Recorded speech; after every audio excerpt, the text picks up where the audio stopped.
We are live. Well, hello and welcome to another DevNation. We're going live right now and we're going to talk to you guys about a lot of cool things today. We were just waiting for Dan Walsh to finish up there on the Twitch channel. I was monitoring that in real time. So you should see us now live on Twitch, Facebook, and Twitter, as well as the YouTube channel. I'm sitting here ready to engage you guys into chat sessions. We'll be posting links to Twitter handles, slides. You want access to the slides. And we're very lucky today to have Francesco with us, right? Francesco from Italy. Francesco, who's going to be talking to us about OpenAPI and what he's been doing with VertX. It's going to be a real fun presentation. If you're interested in building APIs, which I know you all are, because that's primarily what we do as enterprise developers, is build APIs and consume those APIs. It seems like that's the world we live in at this point. So at this point, let me turn it over to Francesco.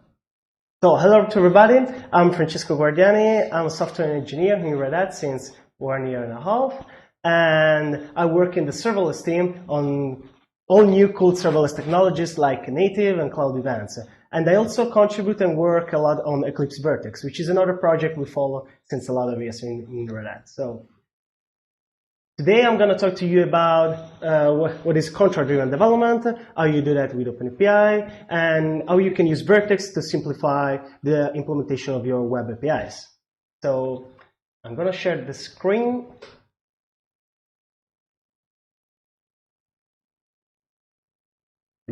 No, it's the wrong one.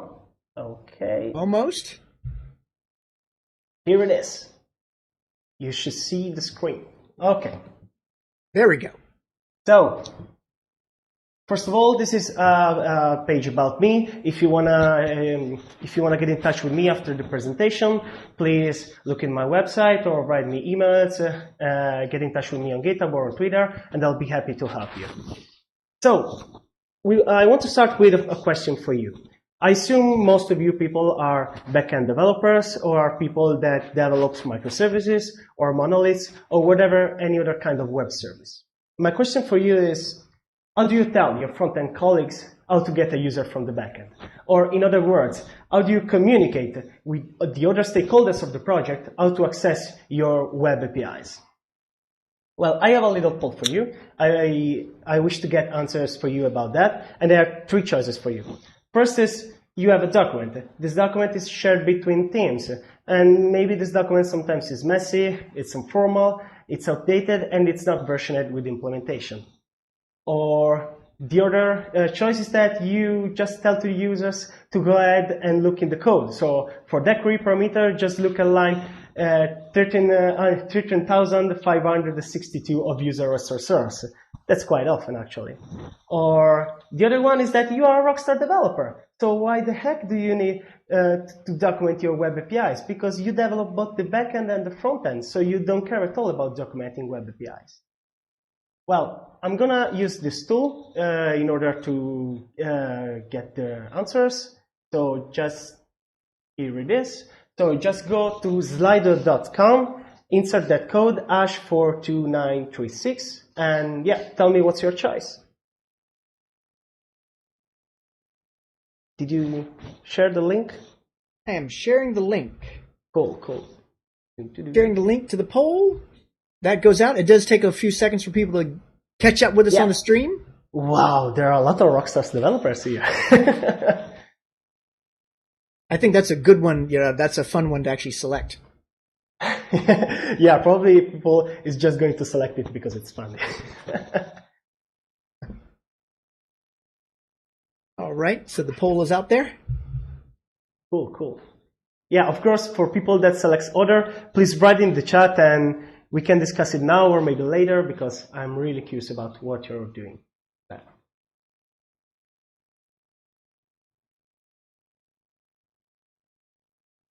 Oh, somebody clicked on document share between teams.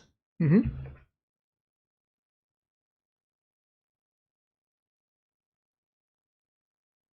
So,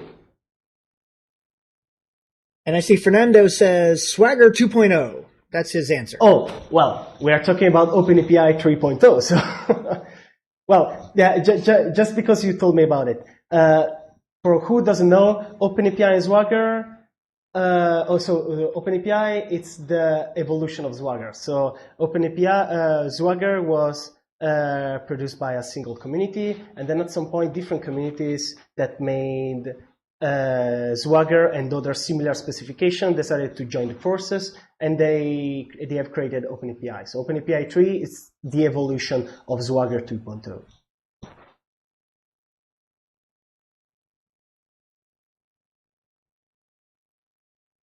Oh, I see there is a lot of people actually with documents shared between teams. But we're not getting too many comments in the chat, so they're just picking other for other's sake. You'll have to guess as to what other means. Well, I wonder what could be the other solution.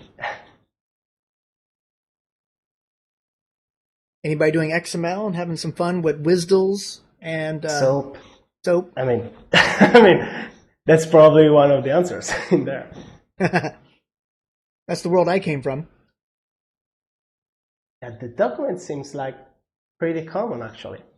IDL. We got to have some IDL. Yeah.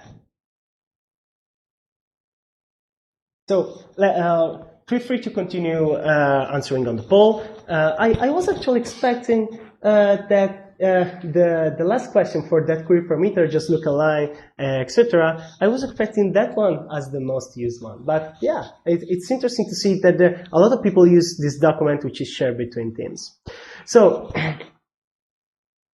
let's go back to the presentation and let's talk about why I told you about this poll. So the idea is that I wanted to show you that how important is defining web services contracts. The fact that we need some contracts which are well defined in order to access to web services. And to say in other words, you should see HTTP service contracts in a no different manner from Java APIs. If you think about that, when you have a Java contract, you want that the contract is formal, is schematic. So, for example, in Java, you develop the contract developing a Java interface created with the language syntax, the language semantic, and the language type system. And you want the very same for HTTP services. Then you want that this contract is versioned and it's updated. So it goes up to date with implementation and it's versioned with implementation. Then you want the descriptive thing. So you want to describe inside the contracts what the methods are actually doing. So for example, in Java you write the Java docs to explain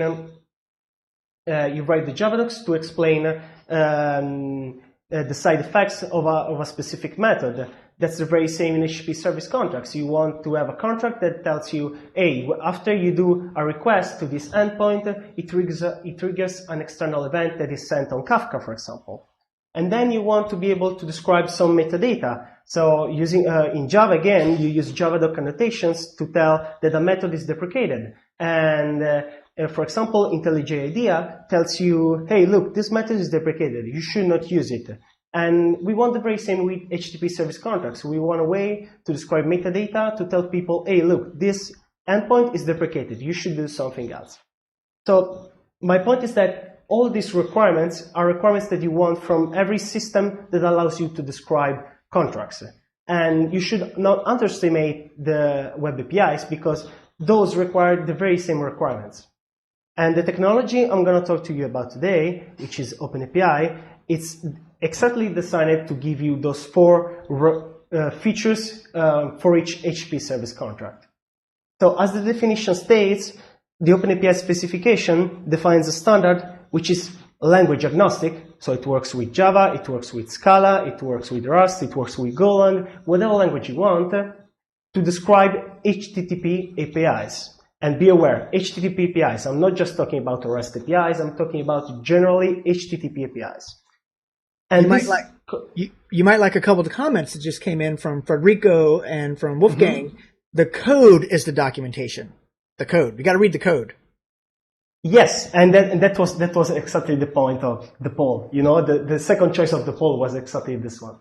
And so Federico the code is the documentation. Federico does say he likes the micro-profile OpenAPI annotations. Yeah, let me go. I'm gonna follow to it. So don't worry. I'm gonna reach that point. So It's next in the slides. So what I'm saying is that OpenAPI specification is a specification that allows both humans and computer to understand the capabilities of a web service without reading the source code, without additional documentation, or without inspecting the network traffic. You know, in the other words, this is just a bunch of YAMLs that you put together to describe the contract of your HTTP service, so you can finally go to your front-end colleague and say the name of that query parameter. Now, what I want to underline about this particular definition is that it allows both humans and computers to understand how the web service looks like. And the fact that computers can understand it means that it unlocks a lot of automation. So this is just a bunch of examples of things you can automate with OpenAPI. You can generate client libraries, you can perform mocking, you can generate some bits of the implementation, you can use it to configure the testing tools, you can use it to generate beautiful documentations, I would say, for the end users. You can even use it in your production environments to configure things like API gateways and stuff like that. If you really want to know, and if you really want to get the feeling of what kind of automation OpenAPI unlocks, then you should check out these tools I'm going to show you. First one, it's Redoc. It's the must-to-use tool for generating the documentation, starting from the OpenAPI contract. Then there is OpenAPI Generator, which is the must-have tool for generating everything from an OpenAPI contract. You can generate several implementations, you can generate clients, you can generate configuration files for API gateways, you can generate even documentation, you can really generate a lot of stuff, and that's definitely the must-have tool in your toolbox. Then there is Microx, which is a tool that you can use to generate a mock service starting from the contract. So you want to mock your API, cool, then just give to Microx the contract and Microx will spin up for you a mock server. Then there is Epicurio, which is a graphical user interface to create a contract. So if you take Epicurio, so with Epicurio you can actually develop the contract without touching a single line of YAML. And if there are YAML haters between you, then yeah, just check out Epicurio. And these are just 4 tools. I mean, there are really a lot of tools out there that you should check out. And if you look in OpenAPI.tools, you'll see that there are this is a complete list of tools that you can find out there for OpenAPI. So I want to first show you a little bit how an OpenAPI YAML looks like. This is a sample OpenAPI description of an operation. Operation in OpenAPI is the tuple HTTP method, HTTP path. For example, list paths is get/paths, or another one could be create paths, which is post/paths, and so on. This definition contains a list of parameters that list paths can understand, and inside this list of parameters there is the limit parameter definition. The limit parameter definition lives inside query, so when you receive a request to get/paths, you will receive the query parameter, the limit parameter inside the query, and then there is a formal description of how this parameter looks like. So it's a type integer, it's a 32 bits integer, and it has a maximum of 100. Then there is the definition of responses. So the list paths can reply back in 2 ways. First with a 200, and then with a 500. The 200 will reply you back with a JSON including the list of paths, or the 500 will reply you back with the description of the error in JSON. What I want to underline here is that everything is very well defined. It doesn't leave room for misunderstandings. You are 100% sure that the limit parameter will live inside the query, and it will have the schema of and it will be a type integer of format in 32 and a maximum 100. And this can be used for the machines to automate stuff. So for example, the tool I'm going to show you later called VertX Web OpenAPI will use this definition of parameters to perform the request validation. Or for example, OpenAPI Generator can use the definition of the paths to generate the POJOs starting from the contract. And that's all very important for for what regards the automation in OpenAPI. Now, going to the point of microprofile. So there are two approaches to use OpenAPI in your project, to use OpenAPI in your workflow. The approach number one is code first. So you develop the backend code, and then you generate the contract. That's for example, what microprofile OpenAPI does. So in microprofile OpenAPI, what you do is that you create a JAX-RS resource, then you annotate it using microprofile OpenAPI annotations, and during the compilation pipeline, a contract comes out. That's the point of microprofile OpenAPI. Here, I'm going to talk to you about a different approach called design first, or also called contract driven, which is you develop the contract first, and then you implement the contract. So you implement the backend code. In other words, contract-driven development is about starting the development, sitting down to a table together with your front-end teams, together with the PM, together with all the stakeholders of the project, and you should all together agree on the contract. So you gather the requirements, then you design, during the design phase, when you start designing the project, you produce an OpenAPI contract, and then you take this contract and you use it to automate different phases of the development phase. So for example, again, the front-end team can use it to generate the client, or it can use Microx to perform some testing without having the backend ready. Or the backend developers can use OpenAPI generator to scaffold a part of the server, and then they can use VertX Web OpenAPI to perform a request validation. Then, for example, the ops can use it to configure the production environment, to configure the gateway. So there are a lot of possibilities that aren't available without doing contract-driven development. For example, if you start with code first, the OpenAPI generator cannot scaffold the server, of course, because you write the server first, and then you actually generate the contract. And another important thing is that the development phase happens in parallel. That means that you don't have anymore to wait for the backend team to complete the backend before starting developing the frontend. There is an article down in the slide. It's from API Evangelist, which is a really famous guy from the API community. And this article states that there is no reason that microservices should start with writing code, because it is expensive, rigid, and time-consuming. Well, when you use contract-driven development, you get a lot of nice values for your project. That starts from you want to allow people to work independently. You don't want that, for example, somebody that is working on the JavaScript on the front-end JavaScript has to go and look into the backend code, or has to wait for the backend developers to actually complete the backend code. Then, because you want to ensure consistency, you want to make sure that there are no misunderstandings, for example, on the name of the parameters. That's something that usually happens when you have a document which is not very formal. Then you want strong guarantees about service contracts, and this is particularly important when the different parts of the project are made by different teams, which are maybe even in another company. So, for example, if you develop the backend and then somebody else from another company works on the front end, you want to make sure that those follow the contract and the formal contract that you made. Then, that's one of the most important points, in my opinion, is that because you, your team, your colleagues, your customers, your partners, you want to collaborate, and you want to create a contract which is not tailored to the backend implementation, which is not tailored to the front-end implementation, but you want a contract that works for everybody, for backend, for front-end, for external integrators, for everybody. And there was a specific comment about that point too from Sender, who basically said if it's a contract, if it's an interface, it can be a business level conversation as opposed to a coder level conversation. If you bury the API in the code, right, only coders can talk about it.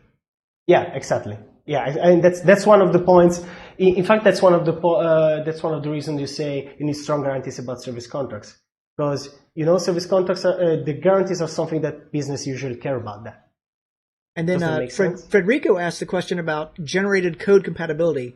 Can the generated code also be compatible with Quarkus and JAX-RS? Well, depends on the generator you use. To be honest, I didn't try the OpenAPI generator for Quarkus. I developed the one for VertX, and there are different kinds of code generators actually. There are those code generators that just scaffolds the project, or there are those code generators that are made in a way that you can code generate every time during the compilation phase of your project. So you just implement the business logic, and then the code generation does the rest of the work. Okay, but it really depends on the generator you use. I suspect that for Quarkus there are no one but a bunch of them. So you should check out what code generator works best for you. And then the client code generator is a different story, because the client code generator it's self-contained usually. So for example, I used once the client code generator for JavaScript. And that one works really well because it just generates a single module that you can just use to invoking the methods. So okay, depends on the language, depends on the framework. And a comment from Wolfgang related to what you were just describing is it's hard to keep the code and the contract in sync, right? That's a challenge for anybody who's producing documentation. Documentation is always out of sync with the code. So it's nice to have that the code generator, the documentation generator, I should say, from the code. Again, it really depends on your work pipeline, basically. Because if the backend team owns the web services, if the backend team owns the communication, then maybe it's simpler this way. But there are a lot of use cases where, for example, the backend team doesn't own the contract, so it doesn't own that kind of communication. So in that case, it doesn't work. Again, right. It really depends on your use case.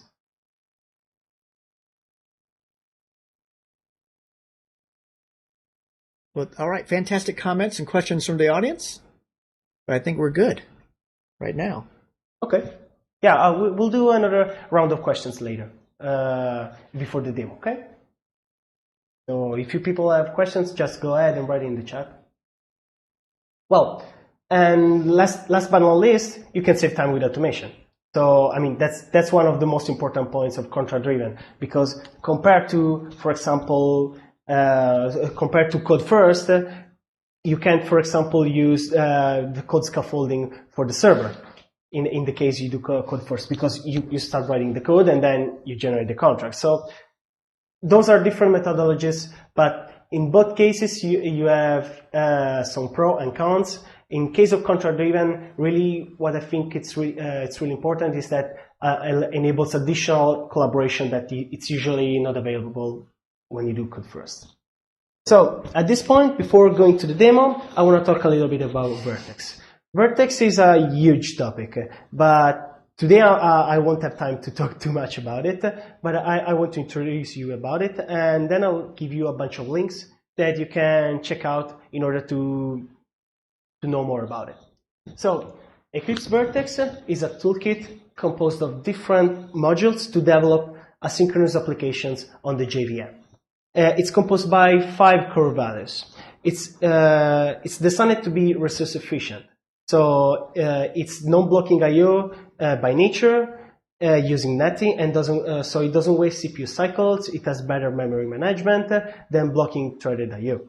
Then, thanks to the event loop model, you naturally develop asynchronous applications, and you can also choose the development style you want. So you can use callbacks. You can use the VertX asynchronous return type called future promise. Then you can use, if you use Kotlin, you can use the coroutines. If you use Scala, you can use the Scala future with the for comprehension. If you use JavaScript, you use async await. Hopefully at some point we will have Project Loom on the JVM, and you will be able to use Project Loom. So you can, so one of our core values is that you can definitely choose your kind of development style, and we try to support all of them. Then it's lightweight, modular, and flexible, in the meaning that the core module it's heavy just for Mac or something like that, and then it's all composed by little modules like bricks, and you put together those bricks to build your house. That's the idea. Then there are the APIs are very simple, and there are no big abstractions. The API tends to be more close to the bare metal, so more close to the protocol they actually represent. This is compared to, for example, to other systems like Jakarta Enterprise, like Microprofile, like Spring, where there are big abstractions that allows you to focus on the business logic. In the case of VertX, you have to focus a little bit more on the protocol, but but on the other end, you don't have to learn concepts which are related to the frameworks themselves. And then there is it has a great ecosystem and a great community. There is a stack of official libraries, which includes libraries to create web services, to create to access to databases, to messaging system. There is even an email server module. And then there are tons of community libraries out there. So we have a GitHub organization called the Reactiverse, where you can look at the most prominent community projects.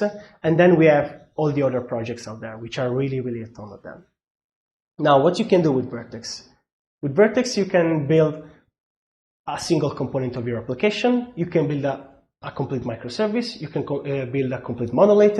It's so flexible that you can do with it whatever you want. And because it's embeddable, you can also take it and put in some of your legacy systems. So we have, for example, this common use case where people use VertX to integrate some modern systems with some legacy systems based on COBOL or stuff like that. So again, it's because it's really flexible, you can use it for whatever you want. But be aware that the focus of VertX is always for IO-intensive applications. To give you a little bit of feeling about how our VertX web application looks like, this is a sample VertX application that defines a router. A router is an object that allows you to route the HTTP request, incoming HTTP request, and then there is this catch-all route that just gets some context from the request and writes back a JSON as a response. And then this this application starts an HTTP server, mounts the router, and starts listening on a specific port. If you want to know more about VertX, well, first check out the documentation, of course. Then there is this set of YouTube tutorials from Devon Phillips that they are kind of a crash course on VertX. He starts from the core components, the core ideas of VertX, and then he goes to building complete applications. So if you want to learn about VertX, that's a beautiful course. You should definitely check it out. Then there are a bunch of talks, and in the end, the last thing is about the book we are going to release soon about VertX.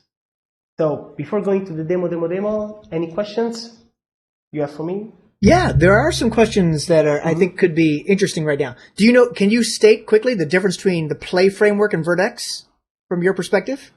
Well, I don't know too much Play, honestly, but I think it's more similar to Java Enterprise, right? To Microprofile and stuff like that. But I have no strong knowledge about the Play framework itself, honestly.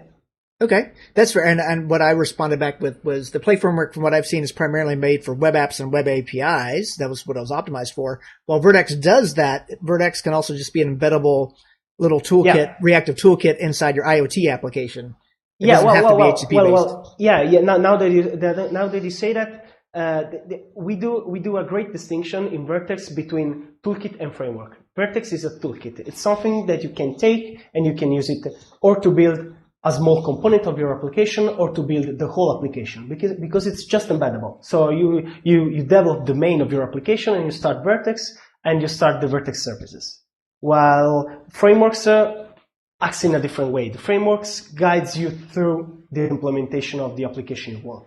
And in guiding you through that, they allow you to focus more on the business logic than on the actual protocol, on the actual services you are going to implement. Yeah, I see people embedding VertX just for the event bus alone, right? It's nothing more than an event bus manager across multiple clustered JVMs.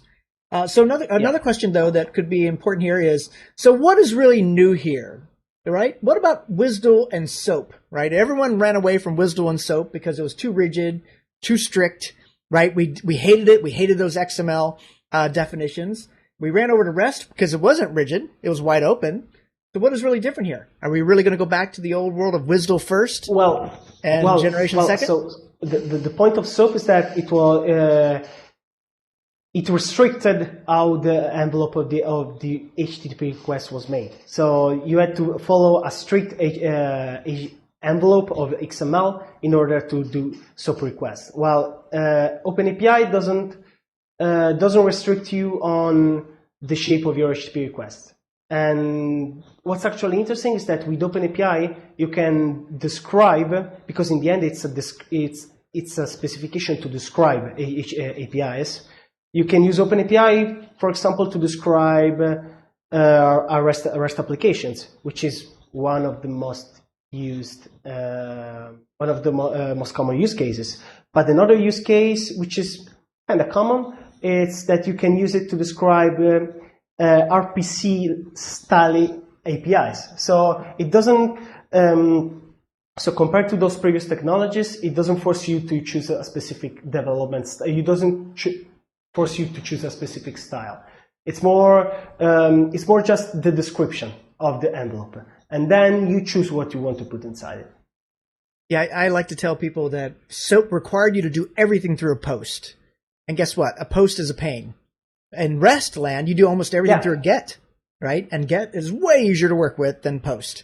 Then, for example, I used to develop in past an API using OpenAPI, which was meant to trigger some workflows. Okay, so like JBPM workflows, stuff like that. And this API was more.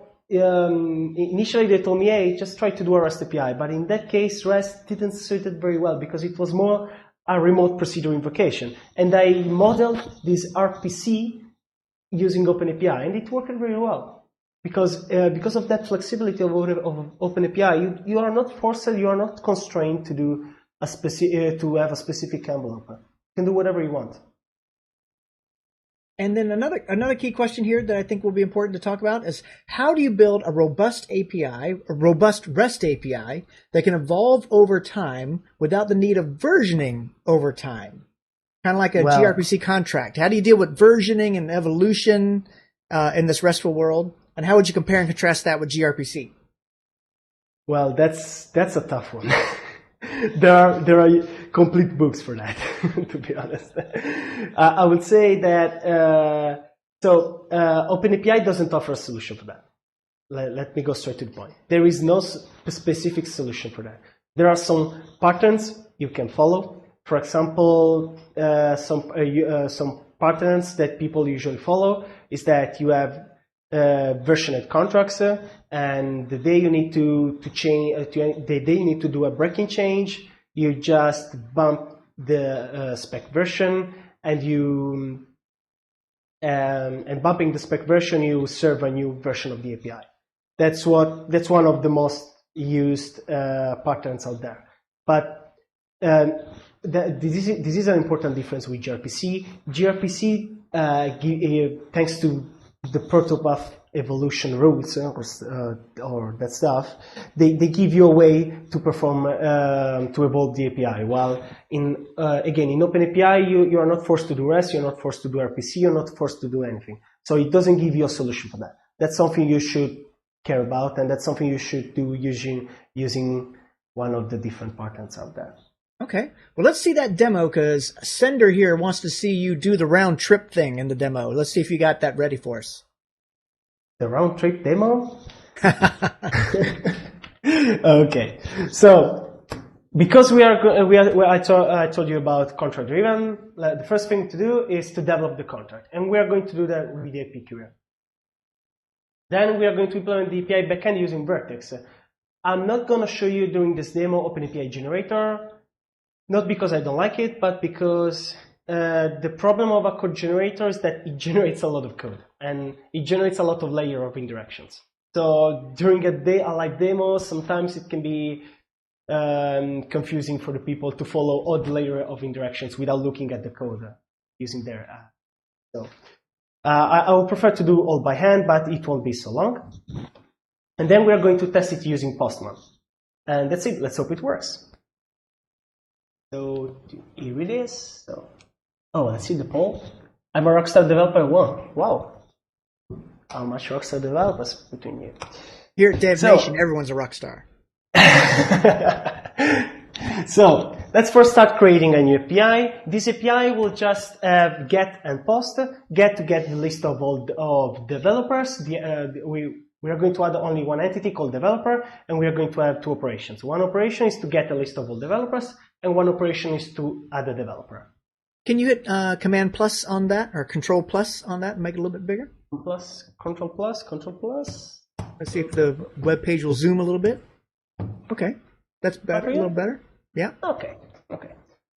So let's start editing the API. I've created the DevNation Tech Talk API. Now let's start editing it. So the first thing I'm gonna do is that I'm gonna define the data type. So, okay. So the data type, we're going to have only one data type called developer. And because the AP Curio has a way to infer the JSON schema, so you just need to provide a JSON example of how the developer entity looks like, and it will generate for you a JSON schema. So here it is. The developer entity has name, as last name, as job, and as the known languages.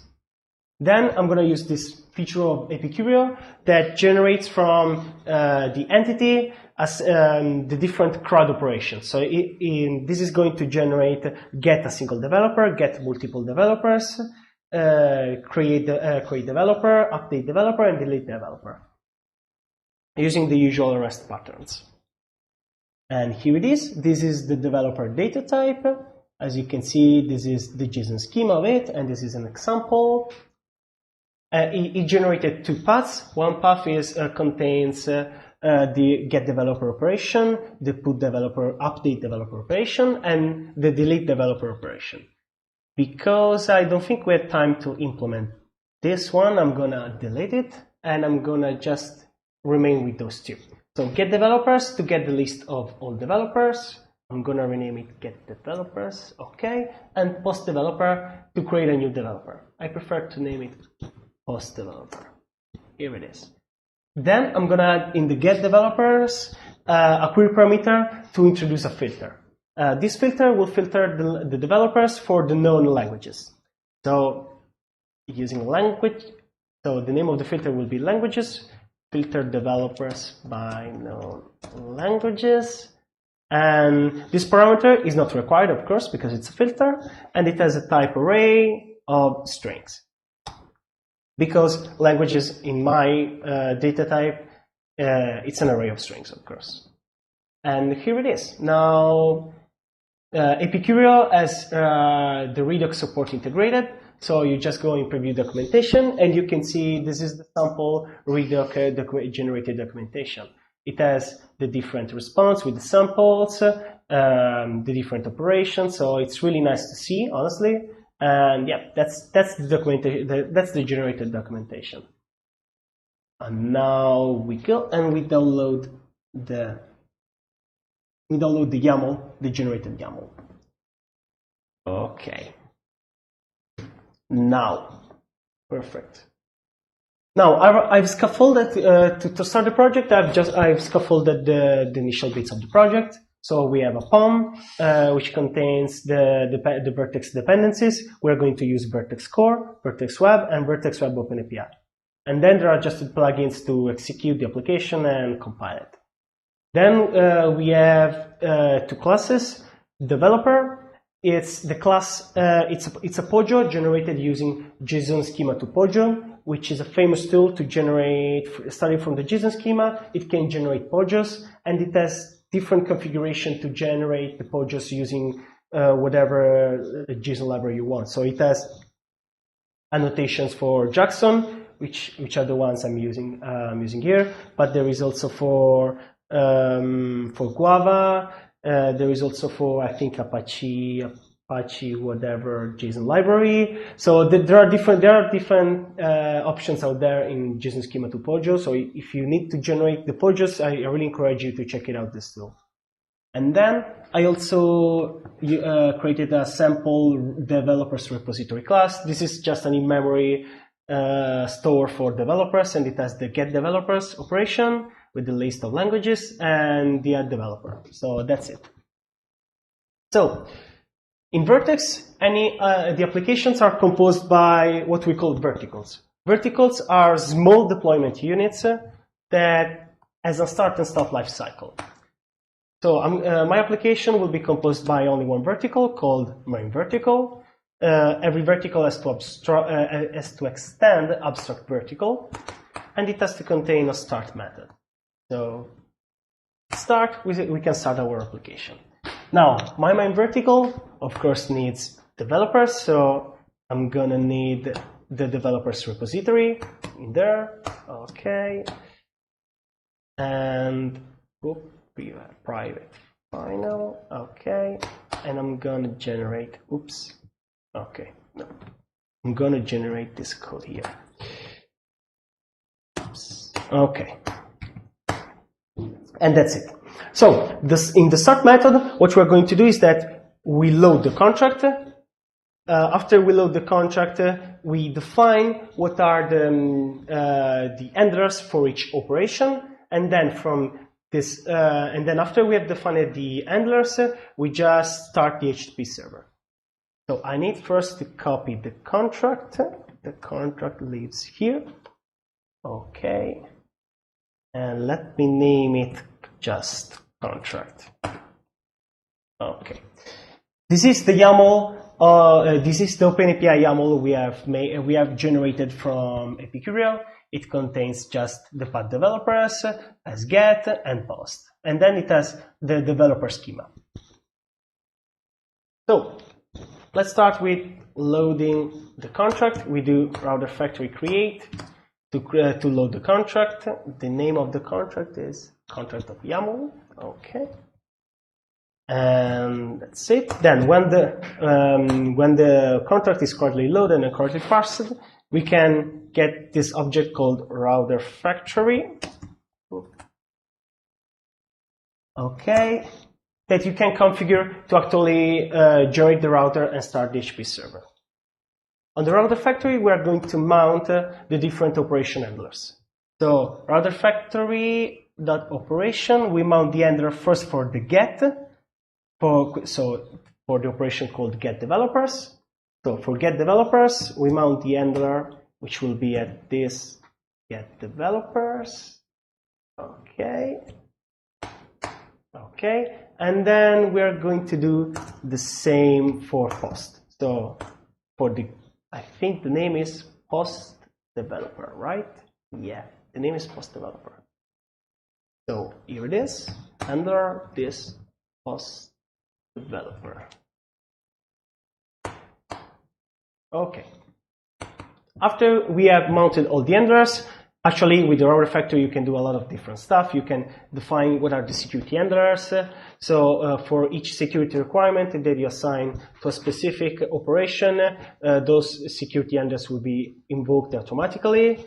Except all of this stuff, at the end you need to create the router. So using router equal router create router, I get back a VertX web router, which is the same I showed you in the slides.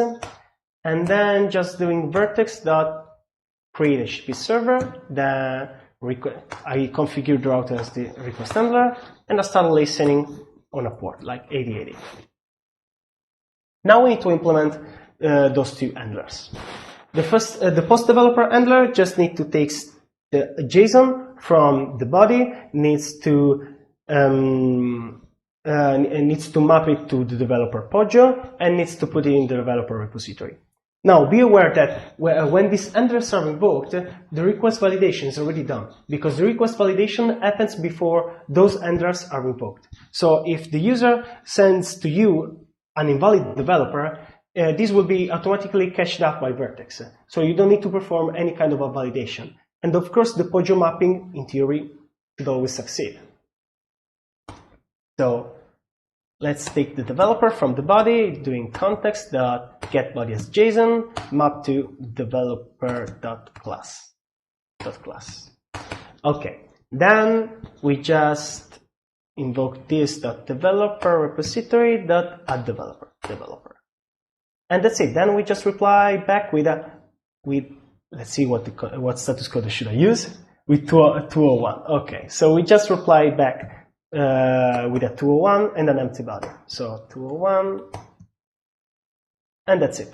That's the ender of post developer. Now let's go with the ender of get developers.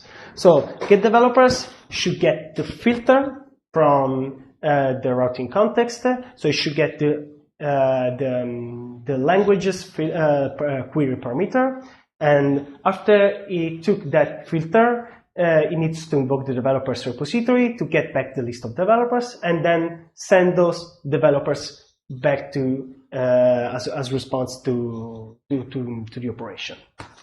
So because the validation system, which is behind the hood, also performs some basilar parsing of the parameters, you can just take those parameters. You can just take those parameters and use it in your logic. So to do that, we just get the what we call request parameters from the context. So here it is, and then we get the list of strings of languages. So languages, it will be, because it's an optional parameter, we need to check because if it's null or not. So the name is languages. Okay, if it's not null, then let's extract it. So it's request parameters dot pre-parameter languages dot get JSON array dot get list. Okay, otherwise it's just collections dot empty list. Okay, which is just the catch-all filter. Let's get the list of developers. So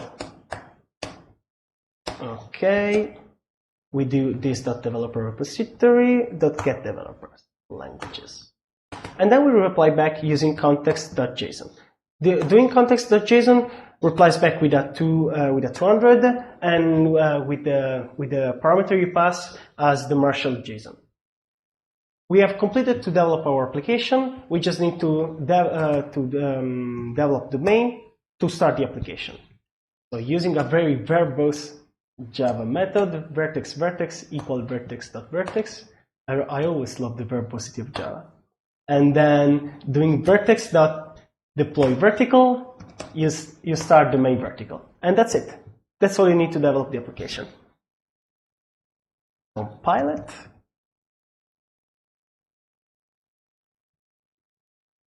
And let's start it. Here it is. The application is started. Now let's go on Postman. So we have developed the contract. We have used the contract to develop the implementation. Now we use Postman, and importing our contract, Postman will create for us some template for the sample request. So let's go and import the contract. Here it is, and as you see, it generated for us the list all developers and the create developers templates. Let's edit first a variable, which is the base URL. So the base URL, it's localhost 80. And yeah, that's it. That's all we need. So let's try to do a request. So let's try to get the developers. Now it should be empty. And yes, it's 200 OK. Now let's try to add a developer. So let's try to add myself. In fact, I already have the JSON for it. OK. Let's try to send it. And that's it. 201 created. Now let's try to add Bar. So Bar, what languages do you know? Me? Java? JavaScript? Okay. So Java. Does that count? HTML? I'm not sure HTML count. Oh, come on. You know... I need to learn Rust. I know English. Well, poorly. You must learn Rust. I'm a huge fan, so... and a question about this. So, one question about validation rules. How do I actually do custom error messages associated with the validations of the request? Right? We're hopefully getting some validations on these things now. Yeah. So you just go here, and on the router has an error management system inside, and you can tweak it. So every time there is a validation error, 400 will be invoked, and you can catch this 400 and manually choose how to reply. So you get the validation exception. It's this one. No, it's validation exception. It's request validation. Validation exception. No, let me check it. Validation number. Okay. I actually don't recall the name of the request validation. No. Not really in there. Well, anyway, it should be something like validation exception now. I don't recall the exact name, but that should be. So, well, and related to that too, as you mentioned earlier, what was a JSON schema to POJO generation tool? What was that again? It's JSON schema to POJO. Let me write it there. JSON schema. It's a pretty famous one, and okay. Yeah. OpenAPI generator does this, generates the POJOs starting from the schema 2, but it doesn't have the same features of JSON schema to POJO. So yeah, that's a tool you should definitely check it out. Anyway, you can get the validation exception in this way, and then using the validation exception, you can just decide how to reply. So for example, you want to take this exception and take some specific information and put it inside the JSON, you can do that. There is no problem with that. The point is that every failure is routed to this error management system of the router. And then using the error handlers, you can choose how to handle those particular failures. So does that answer? Does that answer the question? Well, I think so. We can look at the chat. Now, Armando wants to know how much memory and CPU do you have on this workstation? He's impressed. Well, actually, VertX is, again, it's very, very lightweight. Exactly. I can check out how much memory it's consuming. I run VertX on my Raspberry Pis. Yeah, you can do that. So I think it's this one, probably. Yeah, maybe it's, I think it's, Yeah. I think it's this one, but I'm not 100% sure. And Slava wants to know, can you change from JSON to XML on the fly? Well, what do you mean? I'm sorry, but I don't understand the question, honestly. Yeah, I'm assuming where you have the JSON schema, which is the payload of let's say the languages associated with a developer. What if you wanted that to be XML based? Oh, well, so that's a fun story actually of OpenAPI 3. I'm not sure how they are handling this in OpenAPI 3.1. So in OpenAPI 3, they have a tweaked version of JSON schema, and using that tweaked version, you can actually validate. You can use that JSON schema to validate XMLs too. So in a similar fashion you do with XML schema. But there is no direct support for XML schema. That's one hand. On the other hand, if you want to use the validation system to validate XML, I think in theory you can do it, but actually I'm not sure it's implemented. I personally don't recall I implemented it, but that shouldn't be that hard, honestly, because in the end, if you reuse the JSON schema to perform the validation, you can just take the XML, translate to JSON, and let the validator treat your request just like a JSON. So that's something that's doable, but I honestly never tried it. Okay, we only have about 3 minutes left. 3 minutes left. So yeah, I just wanted to add you to the server. And okay, and now let's get the list of all developers. I think I added you 2 times. No, I did you only 1 time. I want to get the list of people that knows only Rust.